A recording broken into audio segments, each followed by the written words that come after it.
Mais Lamia n'avait pas peur. Au contraire, elle était guidée par la curiosité, d'un pas leste mais respectueux, en murmurant les prières que l'on réservait aux ancêtres.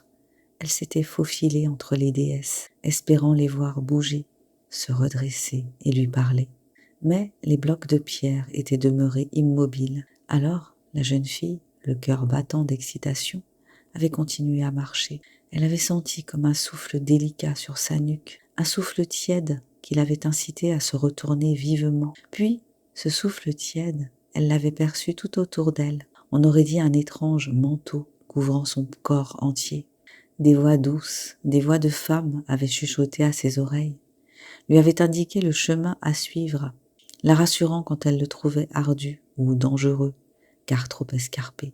Elle avait vu ces animaux magiques dont parlaient les hommes, ces créatures faites de brouillard, de verdure et de pierre, des chimères gigantesques aux formes sans cesse changeantes. Elles avaient perçu son absence de peur et s'étaient laissées apprivoiser, l'acceptant sur leur territoire, l'entraînant vers des paysages merveilleux où nuages et eaux cristallines se mêlaient, où la terre rencontrait le ciel, où la nuit jouait avec le jour, où le bas devenait le haut et vice-versa, où elle ne savait plus si elle marchait, courait, nageait ou volait. Elle lui avait confié les secrets guérisseurs de ces fleurs multicolores, aux parfums enivrants, dont les pétales s'ouvraient sur un cœur semblable à un sexe féminin. À chaque pas qu'elle faisait, elle avait l'impression de grandir. C'était l'effet des brumes parfumées. Elles agissaient comme une drogue et donnaient l'illusion euphorisante d'une distorsion corporelle. Elle entendait distinctement des voix qui bruissaient, comme si les herbes sèches s'étaient mises à parler,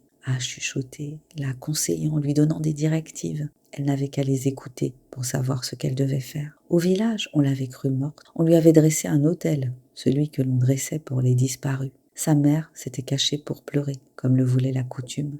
Pour un homme, s'éloigner seul de son village signifiait le plus souvent la mort, soit de la griffe d'un animal sauvage, soit de la main d'un guerrier d'un village alentour. Dans cette société grégaire, celui qui avançait seul était soupçonné d'avoir goûté le fruit de l'arbre défendu, ce fruit qui rendait fou, dangereux pour les autres et pour soi-même. Jusqu'à présent, aucune femme n'avait osé s'aventurer ainsi hors de son village. Elle était la première, l'unique, la seule à avoir osé aller là où il était interdit d'aller. Son sort ne pouvait être que la mort. Qu'aurait-il pu lui arriver d'autre ? Soit elle avait été tuée par un animal sauvage, soit elle avait été violée par une horde de chasseurs. L'ayant rendue impure, il pouvait s'arroger le droit de la mettre à mort. Elle l'avait mérité. Lorsqu'elle revint, elle était nue, mais son corps était marbré de boue et de sang. Elle déambula ainsi.